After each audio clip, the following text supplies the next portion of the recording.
नमस्कार, मैं हूँ अमिता पंकज, आप देख रहे हैं राजसत्ता एक्सप्रेस। राजसत्ता एक्सप्रेस के लीगल मैटर में आज बात करने जा रहे हैं पुणे के पॉश कार एक्सीडेंट के बारे में, जिसमें अब तक क्या अपडेट्स हुए, इन सारी चीज़ों के बारे में हम अपडेट कराएँगे। और लीगल मैटर में हमारी कोशिश रहती है कि हम आपको उन सारी चीज़ों के बारे में अवगत कराएँ, जो केस में अभी तक चल रही हैं। और पुणे कार एक्सीडेंट के मामले में अभी जो नाबालिग जो लड़का था, उसके पिता और उसके जो दादा हैं, उनको 14 दिनों की जो है न्यायिक हिरासत में भेज दिया गया है और उन्हें अभी ज़मानत नहीं मिली है। और पुणे की अदालत ने टक्कर में शामिल पॉर्श कार चलाने वाले नाबालिग आरोपी के पिता और उसके दादा को 14 दिनों की जो है न्यायिक हिरासत में भेज दिया है, जिसमें 2 लोगों की आपको याद होगा मृत्यु हुई थी, जिसमें 2 आईटी इंजीनियर्स थे जिनकी मृत्यु हो गई थी। टक्कर इतनी तेज़ थी और उन सारी चीज़ों के बाद में जो है नाबालिग को जो है वो बेल दे दी गई थी। और उस सारी चीज़ों के ऊपर जब ऑब्जेक्शन हुआ, जब पुलिस ने भी ऑब्जेक्शन फाइल किया सेशन कोर्ट में जाके, ये सारी चीज़ें की, तो जो जुवेनाइल जस्टिस बोर्ड था उसने अपने जो जजमेंट में उसको मॉडिफाई करते हुए कुछ बदलाव किए थे। और उसके बाद में जो नाबालिग था उसे बाल सुधार गृह में जो है भेज दिया गया था। 5 जून के लिए उसको वहाँ भेज दिया गया है। और इन सारी चीज़ों के साथ-साथ जो है इस केस में भी काफ़ी छानबीन जो की जा रही है। और इसमें जो नाबालिग लड़के के जो पिता थे और दादा थे, उनको भी कई सारी चीज़ों का जो है आरोपी माना गया, क्योंकि लगातार कोशिश की जा रही थी परिवार वालों की तरफ से कि उस लड़के को जो है वो बचाया जा सके, ताकि उसके ऊपर किसी भी तरह का कोई आरोप ना आए और उसके ऊपर जो है केस में वो आसानी से बच सके। तो इन सारी चीज़ों को देखते हुए जो नाबालिग के पिता और जो दादा थे, उन्होंने कई तरह की चीज़ें की। पिता ने जो है वो डॉक्टर से जो है संपर्क किया था, जहाँ पर उसका ब्लड सैंपल जो है वो बदल दिया गया था। और उसके बाद में जो डॉक्टर थे, उनको जो है वो अरेस्ट कर लिया गया और उसके बाद में उन्हें जेल भेज दिया गया है। और इन सारी चीज़ों के साथ-साथ जो एक सबसे बड़ा जो इसमें मैटर आया था, वो ये आया था कि उसके जो ड्राइवर था, उनका अपना जो उसको जो है वो काफ़ी उसके साथ में जो है उन्होंने कोशिश की थी दबाव बनाने की कि वो जो है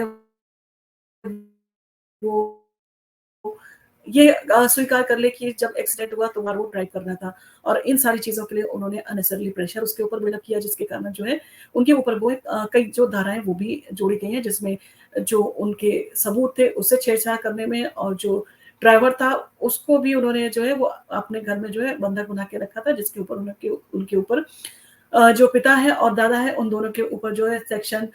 342, सेक्शन 365, सेक्शन 368 और सेक्शन 506 के तहत जो है आईपीसी के जो है उनको ऊपर जो है मुकदमा जो है वो चलाया जा रहा है। और जिसमें कथित तौर पर अपने ड्राइवर को उन्होंने दुर्घटना का जो है दोष अपने सर पर लेने के लिए दबाव बनाया था, और गलत तरीके से उन्होंने अपने घर में उसे बंधक बना के भी रखा था। और आपने सुना होगा, जब उसके दोस्तों का से पूछताछ की गई थी, तो उन्होंने भी यही कहा था कि उस समय जो लड़का था वो गाड़ी नहीं चला रहा था, उस समय उनका जो ड्राइवर था वो गाड़ी को जो है वो ड्राइव कर रहा था। तो ये सारी चीज़ें एक्सीडेंट के बाद से जो ये सिलसिले तौर पर जो ये भूमिकाएँ बनाई जा रही थी और जिस तरह की चीज़ें की जा रही थी, उसमें यही था कि जो नाबालिग है उसको कैसे भी करके जो है वो इस केस से बचाया जा सके। परंतु ये बहुत गंभीर धाराओं के साथ में जो केस है वो दर्ज किया गया है। और यहाँ पर पुलिस जो है वो लगातार इस प्रयास में है कि उन्होंने जो एप्लीकेशन दी है कि इस केस को 304 ए के अंतर्गत ना चला के इसको 299 यानी कि culpable homicide not amounting to murder के तहत जो है ये मुकदमा चलाया जाना चाहिए, ताकि इसमें जो अपराधी है यानी कि जो नाबालिग है उसको एडल्ट की तरह से ट्राई किया जाए और उसको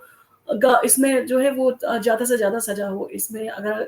299 यानी कि कल्पेबल होमिसाइड के तहत उसमें अगर मुकदमा चलाया जाता है, तो उसमें कम से कम जो है 10 साल अ, ज सज़ा होने की जो है नाबालिग को संभावना है। आपको याद होगा निर्भया का केस था, जिसमें कि नाबालिग के ऊपर जो है जुबलाइन जस्टिस बोर्ड के जो है वो जब धाराएँ लगाई जा रही थी, तो उसमें ये सारी चीज़ों को नोटिस किया गया था। और ये सारी चीज़ें कही गई थी, अगर नाबालिग 16 से 18 साल के बीच का है और उसको सारी चीज़ों की जानकारी है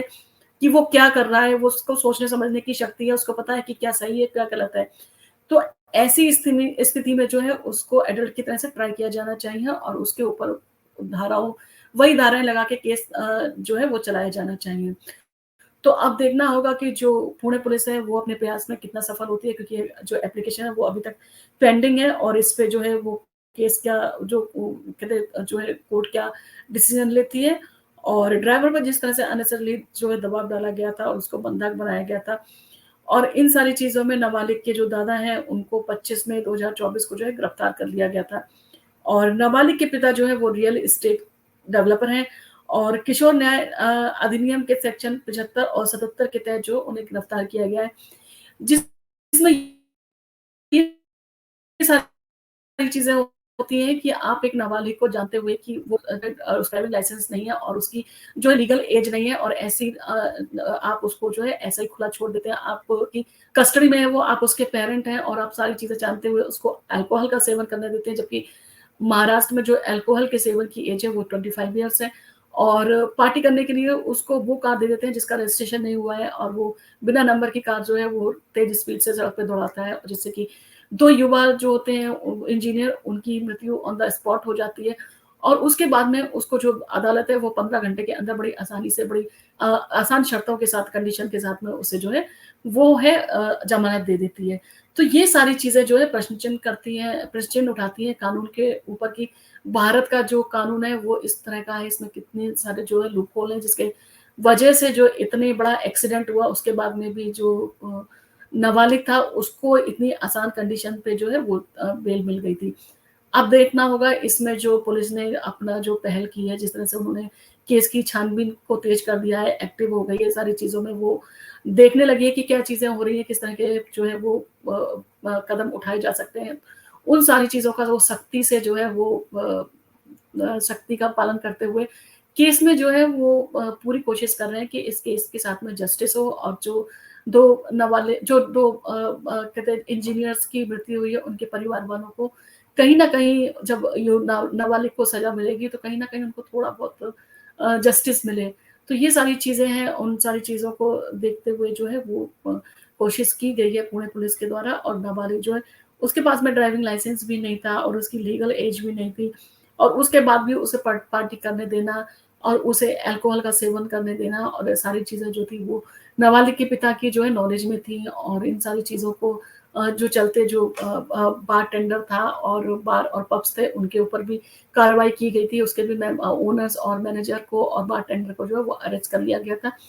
तो ये सारी चीज़ें जो है सरकार भी इस पे सख्त रवैया अपनाए हुए है और पुलिस जो है वो भी छानबीन करने में अपनी पूरी कोशिश कर रही है कि कैसे भी करके इसमें जो है वो 299 का जो है सेक्शन के तहत जो है ये मुकदमा चलाया जाए और जिससे कि नाबालिग को और जो भी उसके पिता और दादा इस सारी चीज़ों में जो है ज़िम्मेदार थे, उनको भी बराबर से सज़ा मिले। ताकि ये केस जो है एक नज़ीर बने और आने वाले समय में लोगों को इससे जो है वो एक सबक मिले कि अगर आप इस तरह का जो है छूट देते हैं अपने नाबालिग बच्चों को तो उससे कितने जो गंभीर है परिणाम हो सकते हैं और उसके लिए एक पूरा परिवार जो है वो कानून के दायरे में आ सकता है और उन्हें सज़ा मिल सकती है। आपको हमारा वीडियो कैसा लगा? अगर आपको हमारा वीडियो पसंद आया तो आप इसको लाइक कीजिए, शेयर कीजिए, सब्सक्राइब कीजिए। ऐसे ही वीडियो हम लेके हम आपके सामने